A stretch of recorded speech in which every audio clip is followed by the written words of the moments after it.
Hi, I'm Dr. Cynthia Clark, acupuncture physician, applied clinical nutritionist, creator of Energy Evolution, and president of Longevity Wellness. And this week there's been a lot of conversation about cholesterol. Cholesterol has a very important role in the body, and this is often overlooked. I mean, so many times we hear what a bad guy cholesterol is, and we get frustrated and we think that the appropriate thing to do is try to lower our cholesterol. That is good to a certain point. I'm very lucky. Early in my practice, I had a lovely 72-year-old massage therapist come to visit me. And I had created, at that time already, my own computer program in order to do the analysis of blood work so that we could see early markers of the landscape of a person's health rather than just whether it was either an A plus or a D minus. I wanted to know when it went from an A plus to an A minus so that we could make the corrections quickly. And she comes in, and even before I get a chance to say anything to her, she says, "And don't tell me anything about my cholesterol. My cholesterol has been exactly the same for the last 40 years. In 1970, it was exactly the same number. In 1980, it was exactly the same number. And in 1990, it was exactly the same number. And then they told me it was too high and I needed to go on medication. My cholesterol's been the same the whole time. I'm fine."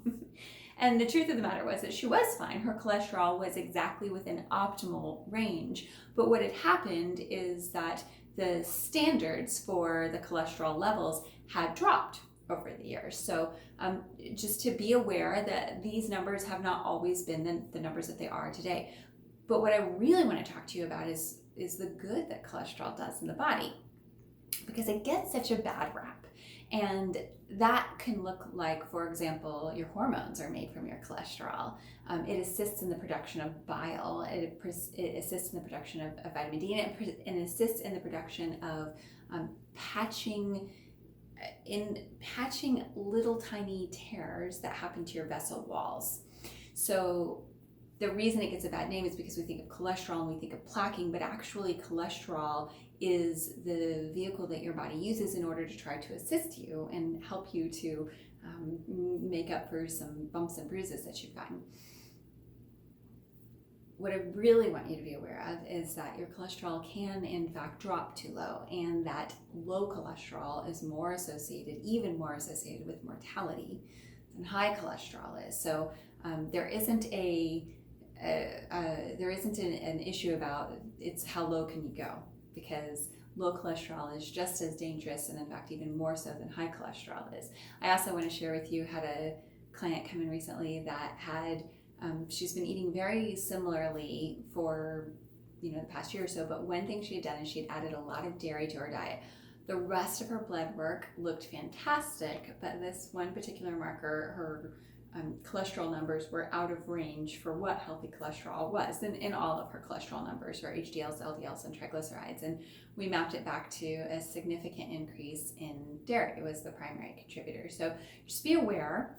There are lots of great alternatives to dairy these days. There's all sorts of nut milks. One of my favorite is, it has been Milkadamia's macadamia nut milk, but now that's really hard to find. So there's a flaxseed milk, and there's one that has a pea protein added to it. It is rich and creamy and delicious, and it doesn't have any sugar added into it, so you get all of the luxurious flavor and texture. It doesn't taste like milk, but it tastes really good. So just know that there are some great options out there for you, and it's very important that your body have the appropriate amount of healthy fats in order to make the hormones that it needs. So you can get those by your delicious extra virgin olive oil. It's really worth the investment to get the good stuff.